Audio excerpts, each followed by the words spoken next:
Hey everyone, it's Brendan the Paleo Dude here with another video. Today we're just looking at some new Scheich figures. Here's the new Ceratosaurus. It's a very beautiful sculpt. I love that head.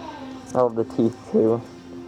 Very large, they stick out. I love the stance and the color pattern of this new one. This one's super cute. The plesiosaurus. It even looks like it has little goggles on. It's the new brachiosaurus. Very vibrant colors, and a new Proceratosaurus.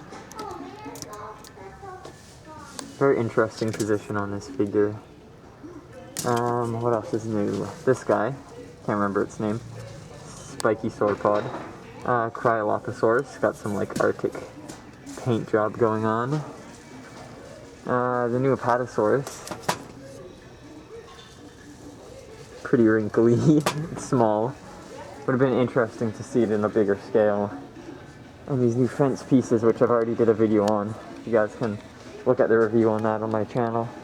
So anyways, hope you guys enjoyed this little look at some new figures, and I will see you all in the next video. Okay, bye-bye.